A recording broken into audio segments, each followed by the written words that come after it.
بسم الله الرحمن الرحیم. رسول اکرم صلی الله علیه و سلم در حدیثی که امام بخاری روایت میکنند، حدیث تقریری است، آمده است که این لربک علیک حقا و لنفسک علیک حقا،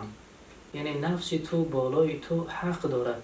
که او را حفاظتش کرده شود و او را نگاه بینش کرده شود، چی تأمین از پوشیدن و چی تأمین مثلا از خوردن و آشامیدن و چی از تأمین در وقتی مانده شدن او رو مثلا خواب کردن. همه اینها مسئولیتی هست که بر دوش انسان وادار شده است تا جسم او مثلا صحت و سلامتیش حفاظت باشد. ولی اهلی که علیک حقا، و گفتن که اهل و خاندان تو و زن و فرزند تو بالای تو حق دارند. فعت کل ذی حق حقه، هر یک صاحب حق را به صاحب خودش باید که داده شود، یعنی حق تن و نفس را باید برای خودش در جای خودش نگاه بین کرده شود و حق فرزند. و حتی در روایت ها ما داریم که پیامبر خدا میگویند که یک انسان هرچند مشغولیتی در روزگار زندگی داشته باشد، باز هم باید وقت پیدا کند که با همراهی فرزنداش صحبت کند و با همراه آنها اگر خرد باشد بازی بکند آنها، زیرا آنها این چیز را خواهش دارند و این چیز را طلب دارند و این سبب می شود که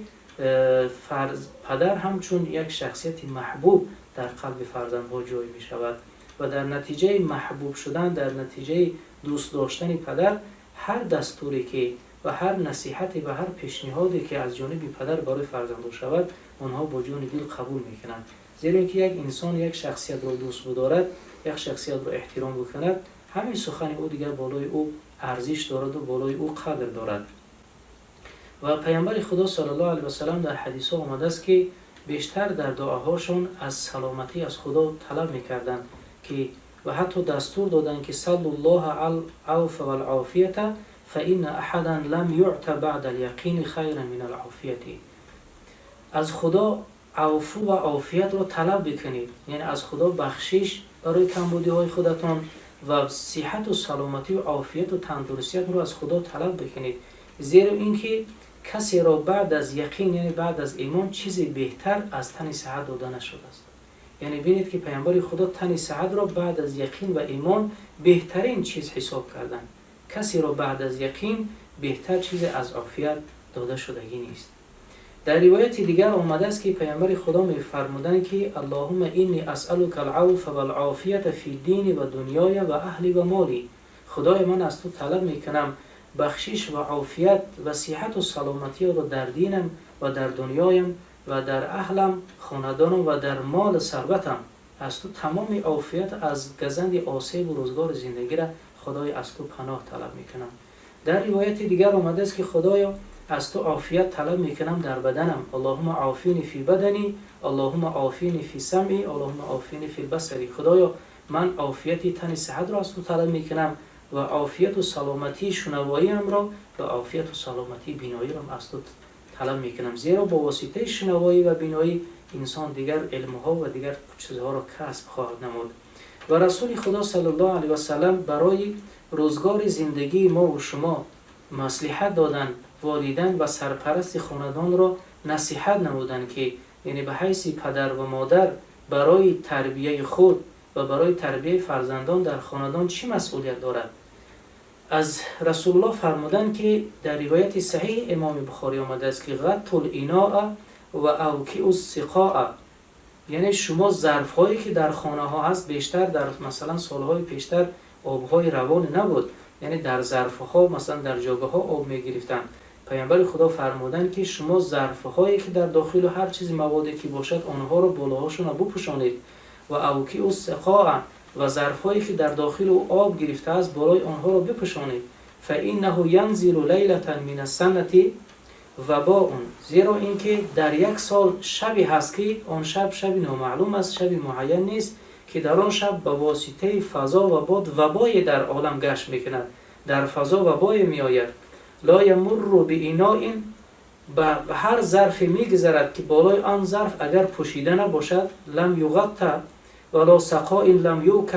هر ظرفی که بالای او پوشیده نباشد، الا وقع فیه من ذلک الوباء، مگر اینکه به واسطه همون باد و فضایی که وقتی که در اون میکروب ها آمیخته شده است در داخل همون ظرف ها وارد می شود، و در نتیجه آب آشامیدن و آن محصولات داخل ظرف را استفاده بردن انسان ها و بیماری ها گرفتار می شوند. این در حدیث صحیحی که امام بخاری برای ما و شما نصیحت کردند. و در این موضوع نصیحت دیگری پیامبر خدا صلی الله علیه و سلم که ابو سعید خدری روایت میکنند، در روایت ابو داود فرمودند که نهى رسول الله صلی الله علیه و سلم عن الشرب من سلمة القدح و ان ينفخ في الشراب. میگه پیغمبر خدا ما را منع کرده است که از ظرف‌های لب شکسته و از ظرف‌های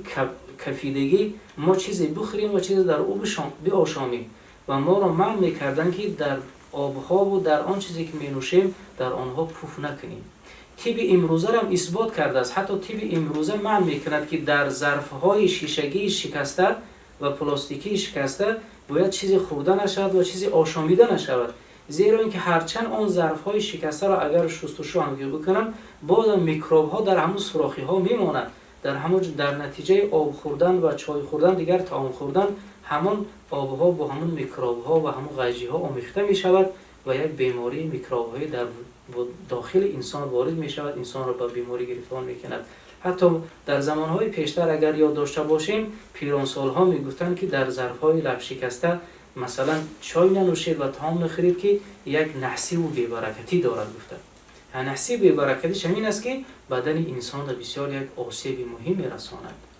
و دیگری رسول خدا برای ما بیان کردند که روایت ابو هریره است، پیامبر خدا فرمودند من نام و فی یده غمر ولم یغسله فاصابه شیء فلا یلومن الا نفسه. گفتند کسی که خواب می رود و حالا اون که در دستان او در انگشت‌های او اثری از همون طعام ها مانده است، یعنی بوی طعام مانده است و همون پس مانده طعام به روغنی هایی که در انگشتاش مانده است و اونها رو ناشسته اگر خواب بکند، پیامبر خدا گفته است دیگر هر آسیبی که بر او برسد بجز خود دیگر کسی را ملامت نکند. یعنی حتی در شرح این حدیثا میگن وقتی که انسان دستهای خود را ناشسته خواب بکند دیگر هر حشراتی که هست بوی همون روغنی ها را گرفته به سراغ او میآید. شاید یک کژدم، شاید یک چیزی در دیهات خواب باشی و بیاد را با بوی همون را گرفته در تو آسیبی برساند. حتی بعض دیگر از شارح‌ها گفتن که وقتی که دستهای انسان ناشسته باشد با بعضی همون روغنی ها در بدنش میرساند، شاید با عرق بدن او آمیخته شده حتی با کسلی های پوست گرفتار می شود انسان. حتما باید انسان قبل از طعام خوردن و بعد از طعام خوردن باید دستها حتما شسته شود. هم در زندگی برکت بیارد و هم برای صحت و سلامتی او خیلی اهمیتی جدی دارد. حتی در روایتی که آمده از حضرت عبدالله ابن عباس که در حدیث متفق علیه بخاری و مسلم روایت کردن میگن که ان النبی صلی الله علیه و سلم شرب لبنا، پیغمبر میگه روز یک لحظه میگه در یک ظرف شیر آشامیدن، شیر رو وقتی که میگن نوشیدن، ثم دعا بماء، بعد از آن فرمودن دستور دادن که یک ظرف آب بیارید، یک پیاله آب بیارید، فتمزمز، و همان آب دهان خود را مزمزه کردن، دهان خود را غرغره کردن و قال این لده دسما، گفتن به خاطر من این کار انجام دادم که چون که در همین شیر در ترکیب شیر گفتن روغنی هست، وقتی که این رو آب با آب اگر مثلا شستشو نکردن شود همون روغنی در دندانهای انسان در دهن انسان می ایستد و در نتیجه هم بوی بد و بوی ناراحتی دارد و هم زمانی که روغنی باشد دیگر چرک ها را چسبیده در دندانهای انسان جمع شده برای انسان ضرر مثلا می آورد. و این قدر پیامبر خدا برای مسواک کردن برای ما دستور دادن و گفتن در حدیث صحیح شما است که اگر من می دانستم که برای امت من مشقت نمیشد حتی دستور می دادم که هر یک نماز پیش از نماز دندانهای خود را مسواک بزنند، دندانهای خود را شستشو بکنند. هیچ قدر دینی مثلا دین اسلام از نظافت و از پاکیزگی اهمیت میدهد. اکنون این حدیث هایی هست که برای ما و شما برای جسم سالم ما و شما این قدر نصیحت کردن، اما برای روح و روان انسان، برای یک روحانیت انسان، سلامتی روحانیت انسان رو نگه داشتن بسیار یک اهمیت بزرگ است.